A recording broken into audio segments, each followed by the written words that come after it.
Hey guys, this is Spiner here from AWMN News with Scaling from Fast Fire News. Today we're reviewing Icetown Season 1, Episode 7, In Training. Alright, well, I guess I'll go ahead and start this off. Alright, so first of all, we all know Icetown has had a little bit of a rocky run. I mean, that's no secret. Why do I always look at the camera and every time I feel like I have to adjust this lower this little? So we all know Icetown has had a little bit of a rocky run so far as the season has been going.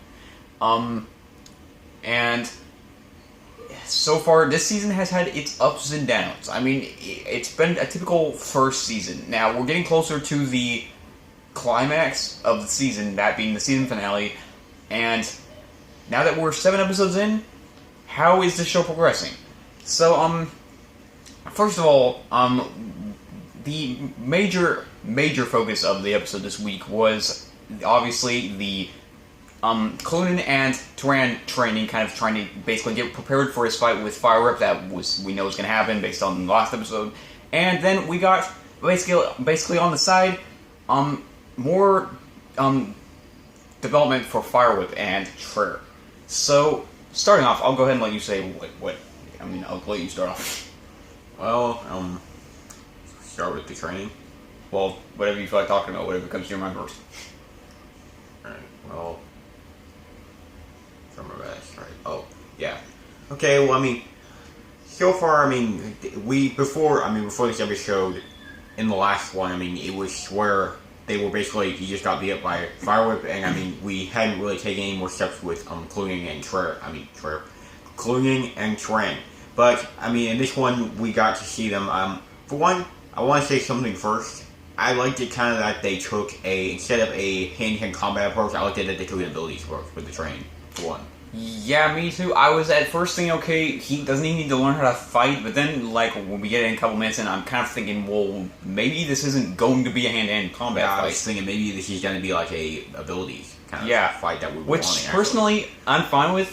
I actually think I prefer it a little bit, because we have a lot of hand-to-hand combat shows, a lot of shows that have a lot of good hand-to-hand combat fight scenes, but not a whole lot of power run. Down Chaser kind of incorporates it in a little bit, Drino kind of incorporates it in a little bit, but that's about as far as it goes in terms of powers, and Spin Blast obviously is just hand-to-hand combat, and Turbo Trick leans more to hand-to-hand combat as well. So, as for superpowers, we don't really get a whole lot of that, and I like that the idea that Icetown might take more of that route, since Turan, I think you mixed that, didn't you mix that too? Yeah. I think Turan, he's better suited for fighting with his abilities. I don't think he's really a martial artist. It doesn't really work to me for his character, of basically his personality and everything. So I think that's a better direction, and I like that they took that route rather than a martial arts route, because also, if the Fire Whip fight is coming, and also this terrorist attack that we saw at the end that's going to be in the next episode, I think it would have been too much of a stretch to say, okay, he knows enough martial arts to now do hand-to-hand combat with these guys. It wouldn't really work. But him being able to use his powers now, I can understand. I mean, that makes sense. Yeah. So, the scenes we got with them, training for, him, basically Conan being the one who was kind of giving him the ideas of using his abilities, how he thought he could use them, kind of scientifically, and, Icetown trying that. I mean, we have a pretty good, scene with them, yeah, I'm gonna go ahead and say, usually I don't quite, with my reviews go moment by moment. I more basically sum up what happened and then give my overall opinion on what I thought about this week. I'm going to go ahead and say that, in terms of my opinion, I think this was some of the best of what we've gotten from Icetown so far. Now, some people might be thinking, okay, I mean, nothing spectacular happened in this, so, I mean, maybe that's a bad thing, but no, I don't think so. I think that this really worked for Icetown. It had the right tone, for one. Yeah, I liked it that they added in the humor. Yeah. I think we need more of that. Yes, Icetown is a show that it just feels like there should be. I noticed. It's like when I watched the episode this time, I suddenly was hit by the fact that was something it was missing. Like, I realized in that moment that we've been missing that. Like, it needed to be there. Yeah, and I think in Icetown, in the show itself, I think humor would make it more entertaining. I do, because that's what I agree with. It's not a dark show, and it's not a I mean, it leans toward the lighter superhero shows, and just like Dry Now incorporates humor in, even if it's not all the time, it works with Ice Down like it works with Dry Now. So I really do think they need it. I mean, even Down Changer has its humor, and so I really think Ice Down needs it. It's not a Spin Blast show, it's not a Shadowwick, so it needs humor. Yeah. And it works, and they tried to incorporate that in a little bit this week, which I like, and I think also that humor really made the humor scenes, and I think it just helped the relationship between Clune and Turan. Yeah. It was they had a more better working... yeah, with these scenes, that was actually something I liked, was that we got to see more of their kind of relationship. I'm going to be honest, this is the first time where I've actually felt like they become a team. Yeah, I agree. I mean, the first time it seemed like kind of Clune was a aid in him getting injured, and that's not all he was, but this scene kind of made them the team. It's kind of put them together. And it's now like they've solidified a kind of friendship between the two. It's like this episode did a good job solidifying that. Which I like. I like the tone of this episode this week. I liked the more developed friendship we got between those two characters. And also, you know what just struck me?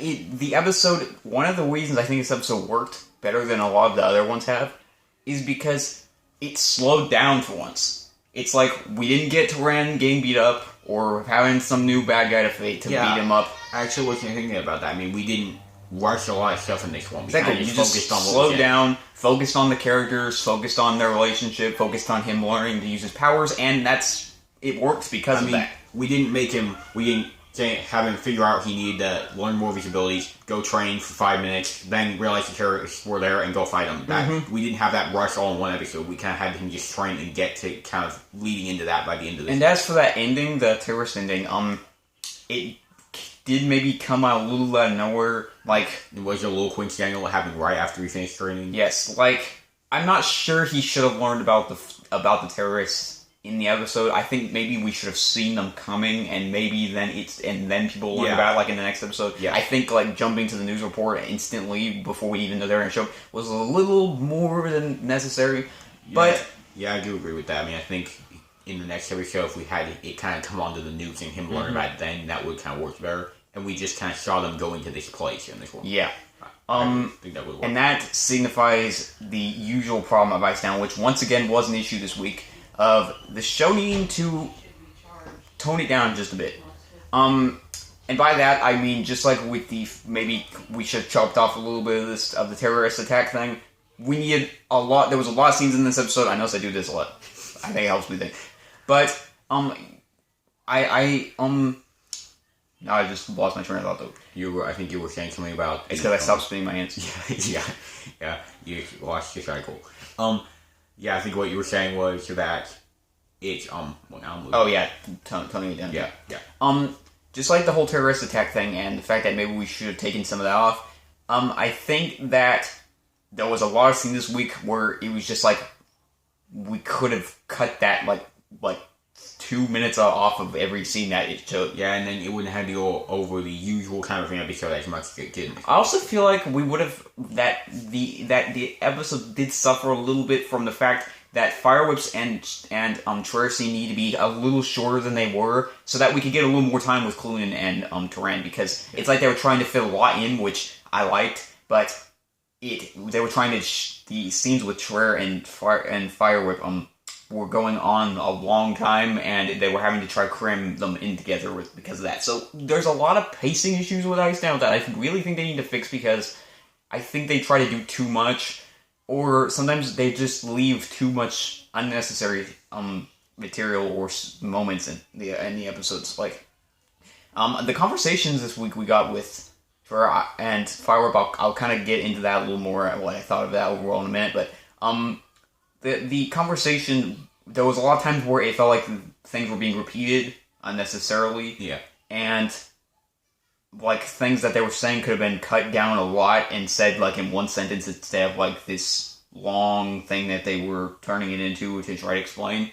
So I think that they really need to learn how to cut it down a little bit. That's one of the things I really think that Ice Down needs to improve on, is work on cutting it down. Basically, if you're going to explain something, you're going to make a character explain something, the story, You just need to do it in a simple way, so it's easy to understand. And I think it's partly, honestly think that part of the problem is the dialogue. Sometimes they don't know how to word things or do things. I think the writers have a little bit the problem with dialogue, which is understandable. Sometimes it can be difficult, especially, for example, the scientific explanations from Clunan. I understand that might be a little difficult, but you got to plan this ahead of time then, before you do it. Because if it's going to cause the scenes to drag on unnecessarily and things to get messed up, then you got to make sure you're prepped. Because the dialogue also suffered just a little bit this week from unnecessary repeats and a lot of stopping, pausing, silent moments, which was kind of strange.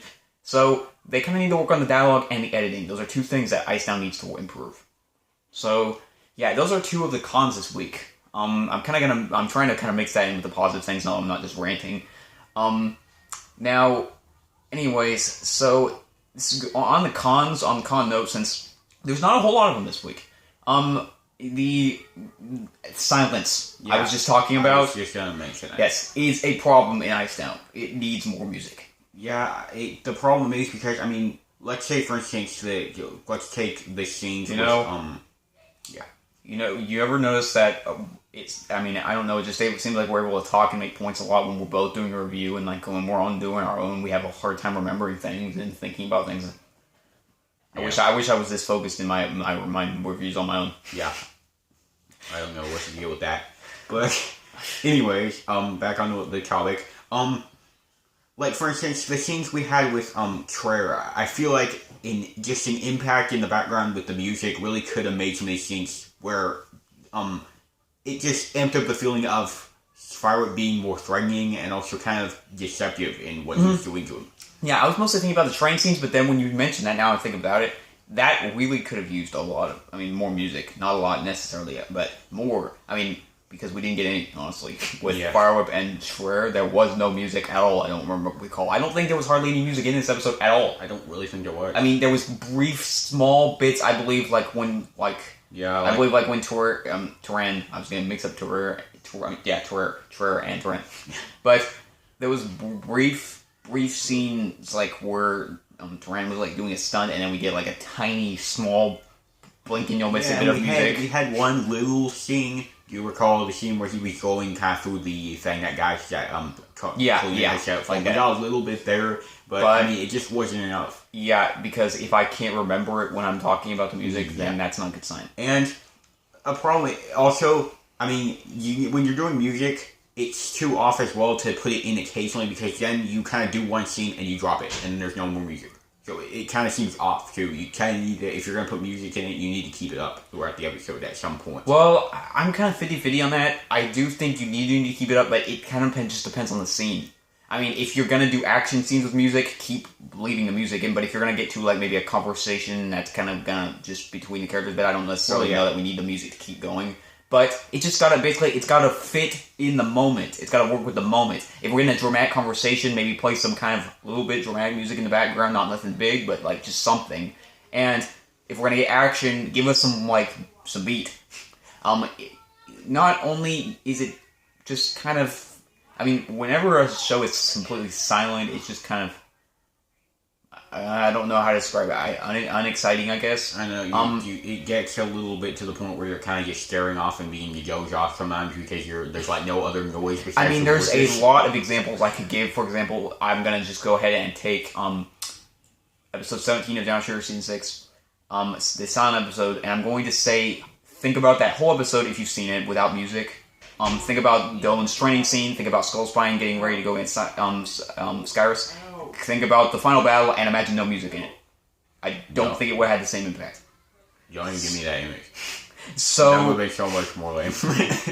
So we really need music in the show. We really do. So they need to focus on that. It's not a small thing. See, like, I'm afraid that sometimes they think okay, yeah, we need to fix this, but it's not on their big list of priorities. It needs to be. It's honestly as big of a point to me as the plot. So they need to get that in there. They need to fix that as soon as possible. Because we really need a soundtrack. I want to be able to, I want some scenes to be more memorable, and it's not going to really have that without the music. Yeah, you kind of need that as a part of it to kind of help you remember. Mm-hmm. It also helps you, like, if there's a conversation between the characters that goes on for a few minutes, and then we say, for example, say Turan and Colin talk for a bit, and then they start getting into the training again. You can be like, you're watching the scene, and they talk, and then they start doing the training, or you watch the scene where they're talking, and then the music starts, and they start getting into the training, and kind of get you more excited and into the moment. Yeah, it kind of gives you a thrill, like you're like getting into the show. You get the feel of it. Mm-hmm. So the music needs to match the mood they're wanting you to have. That's basically, I think, the best rule to think about. Think about how you want people to feel and play music that matches that. Yeah, because music is one thing in a show that kind of brings the feelings that you want. If you don't have the music, you don't bring the feelings. Yeah, it's a make or break scenario. See, for example, you wouldn't play happy music during a sad scene. That wouldn't work. So it's the same thing. You wouldn't play nothing during a sad scene. You play sad music during a sad scene. Exactly. If you play nothing, you're not going to get the sad feeling you're supposed to have. Yes, exactly. So unless for some reason silence works better than sound, the music is important. And I don't want to keep ranting about that too long because I mean they probably get the point by now. Anybody who's watching this, and they're not showmakers, so but the music does need to be added, and they really need to work on that. So hopefully that gets fixed as soon as possible, especially the finale, because if the finale has no music, it's really gonna suffer. I'm just gonna point this out now. Yeah, I mean it could be one of the best episodes I've seen, and no music will ruin it. So unless we're gonna get like some really brutal battle, in which case I still think that'd ruin it because that's not what I hope for the finale. Yeah, as I said, go for a lighter tone, not darker. It's just spin blast. It's not Vertide and Splink. Yes, that's another thing. Again, on the tone, I'm glad they're going with this lighter tone in this episode. I hope they stick by this tone instead of trying to be dark, because it doesn't work for the show.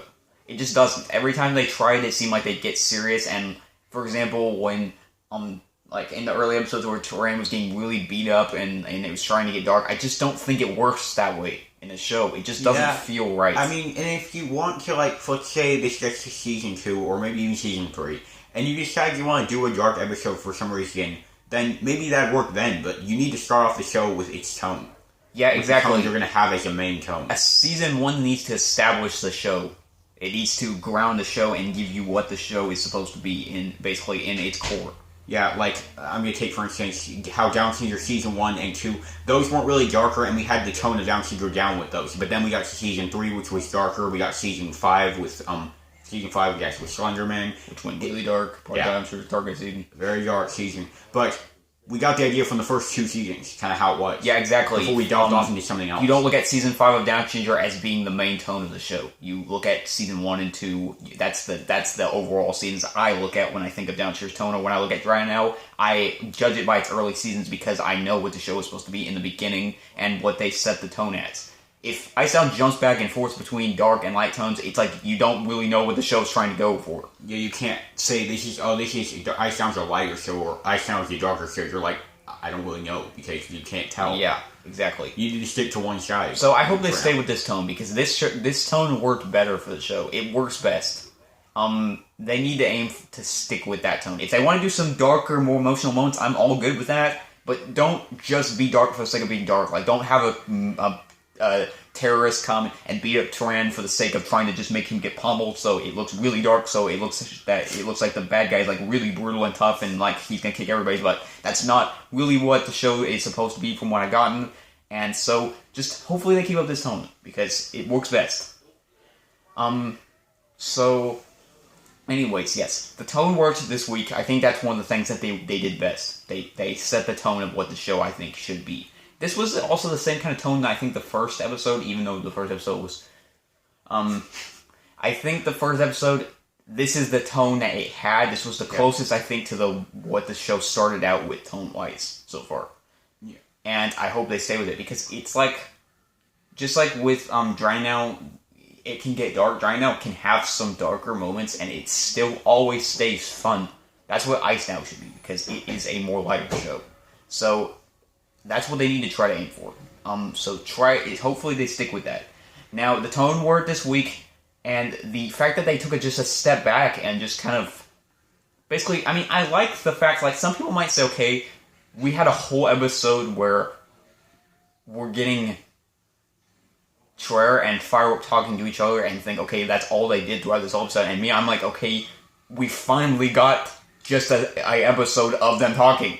Yep. I mean, finally, he's not going to beat up somebody, and we actually maybe have an idea what he's thinking now, not just what we see him going and doing on a daily basis. We kind of needed this. Yes, so I like the fact that they took a step in being just slowing down a little bit this week. I think that the show needed it. It was progressing, and that's another problem I think that they're having, is that it's just having to progress too fast because of this 10-episode run.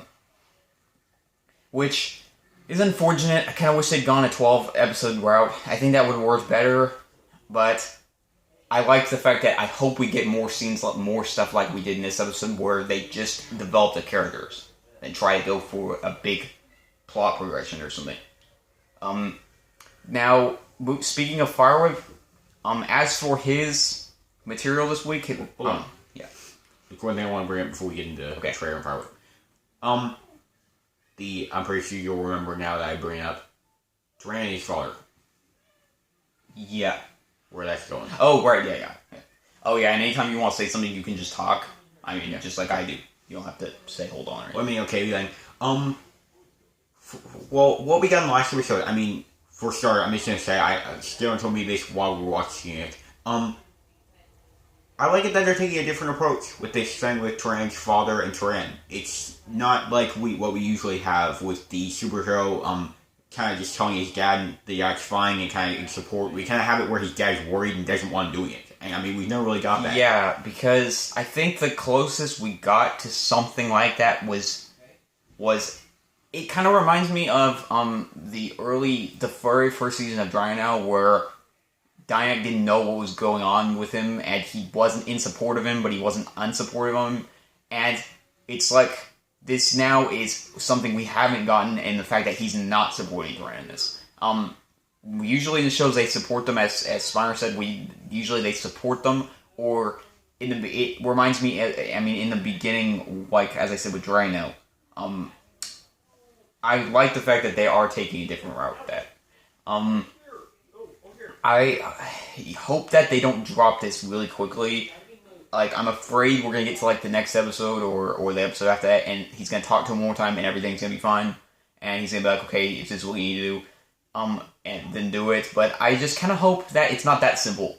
Because, I mean, not necessarily saying that he shouldn't support his son at all, but not necessarily agree with it, in just by a conversation. Don't, like, totally switch to being supportive of it. Because I think that this conflict could lead to some good character moments, and could give his dad more of a purpose in the show too. Yeah, and in starter seasons of shows, we didn't really get much dad use in old shows, kind of like Drying Down after season 1. Well, I have to say, Drying Now, it kind of is an exception to that, as I was saying, because Drying Now, we actually got a decent number of scenes with Diane in the first season.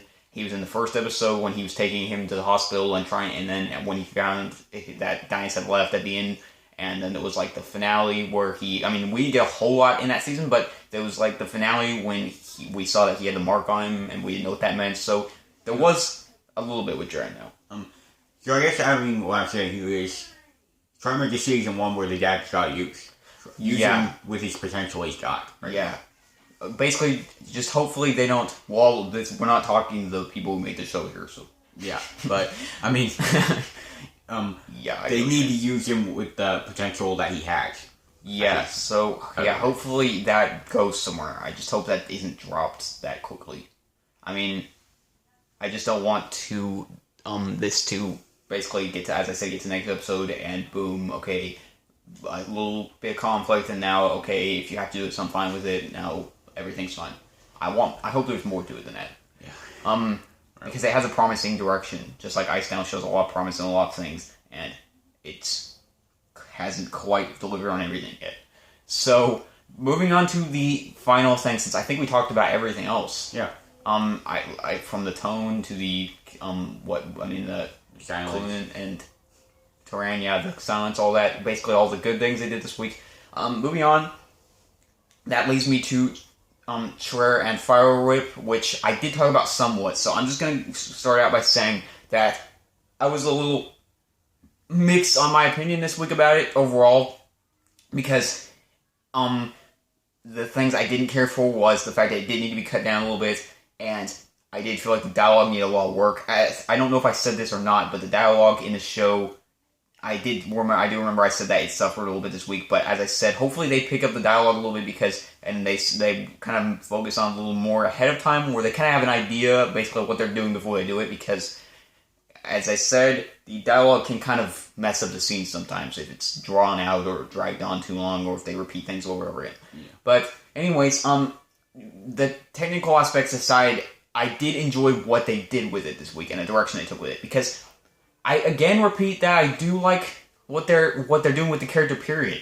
I was at first, I think I said this in another review, but it wasn't the other one. I only did one more, but video wise, but I was kind of thinking this was going to be a kind of symbiotic from Spider-Man, kind of relationship between Schreier and Fire Whip, which they are kind of doing somewhat, but there's more to it than that, which I like. They're doing kind of a unique direction with it somewhat. And I like that because surprisingly, it's something we don't see in shows very often. There's no destroying the city right now. I mean, he might try to destroy the city to get to Tehran, but that's not what he's trying to do. I like that it's like Firewhip is not just, his just goal is to exist, kind of, basically, and to stop everything that stops him from existing. And it's I think that's a really cool way to do it, because we don't see that. Yeah, we haven't really seen anything like that before in the show. And it's like, you could see, I was kind of worried, okay, is the Fire Whip thing just, I think I said this before, is the Fire Whip thing just going to be the main villain and Schreier's going to have nothing to do with it, basically, he's just going to be the host? But they're taking a route where Fire Whip is kind of, basically just kind of subtly influencing him and kind of taking over kind of his thoughts a little bit, and it is Schreier somewhat. So it is basically, it is his thoughts and his, basically, opinion on the things that are basically pushing him to become Fire Whip. So I like the fact that both parties are involved. I think that's good. That's great. And I'm going to go ahead and point out this theory I've said to Spiner and while I was watching the show, that I'm thinking it's not clear so far what they're doing with what they're exactly going for completely, because we saw like the scene where he was having the vision of people cheering for Ice Now and he's kind of just in the crowd. And Firewhip was telling him throughout before that he basically was going to basically be a nobody and that his friend was going to get all the praise and such and such. So, I don't fully know where they're going with it yet because they haven't fully established how much of this is Schreier and how much of this is Firewhip. But so far, a theory I have, or what it looks to me like they might be doing, is that Schreier's basically anytime his willpower kind of starts to crack, or basically he starts to doubt at all, that Firewhip basically comes in and takes advantage and worsens it, and kind of basically connects to it and adds more doubt. It's kind of what I saw going on. So it's basically another instance of basically if basically once the lock is unlocked, he takes the opportunity and just keeps getting in. So it is kind of, if they do that, if that's the direction they're going, where he's basically trying to make him doubt more and more so that he can fully take over, then that's, again, I like the fact that it's both parties involved and not just Firewhip solely doing everything. It is Schreier too, and I like that direction. There's a lot of potential for it. So I hope that is what they're doing, but I don't know yet. Now, overall, as I said, what we learned this week and what we saw in the scenes, there was a lot of interesting stuff between the two characters. The character, which is basically kind of two characters, but I'm glad that they did this because I think that we needed to see Schreier again. I mean, we've mostly been only seeing Firewhip, and I think it was really needed that they dialed it back a little bit. So, and just kind of basically focused on the two sides warring with one another. So, I also like the fact that I noticed in this episode, at first, I thought Firewhip was basically just this really evil entity and that he was kind of the boss, and Schreier was just going to have to give in. But it's like, Firewhip is he's like a form, even though he is his own thing, since that's been established in the show already, it's like he acts kind of just like basically the negative side of Schreier. He talks kind of not like necessarily like he's this evil thing, but like he's just speaking all of Schreier's doubts. Like, he's basically throwing all of his doubts in his face and pointing out all the negative things that can happen or that are going to happen and stuff. Rather than just, I'm going to take over you and you don't have a say in it. It's like he's using all of his doubts, Schwer's doubts, and he's just kind of basically an evil version of Schwer. So that's kind of cool. I like that. Yeah. So anyways, all in all, as I said, it was really interesting. And the only other thing, as performances this week, I think that Clunen's and Turan's definitely were good. I really think Turan is really starting to get the hang of this now. Yeah. He's really picked it up. I don't think we're really going to have to worry about him too much anymore because I think he's got the hang of it now. He's becoming more of a lead, which I like. And Clunen was really good this week too. We got a lot of humorous moments with them. Firework was pretty good too. As I said, that dialogue kind of messed things up a little bit occasionally.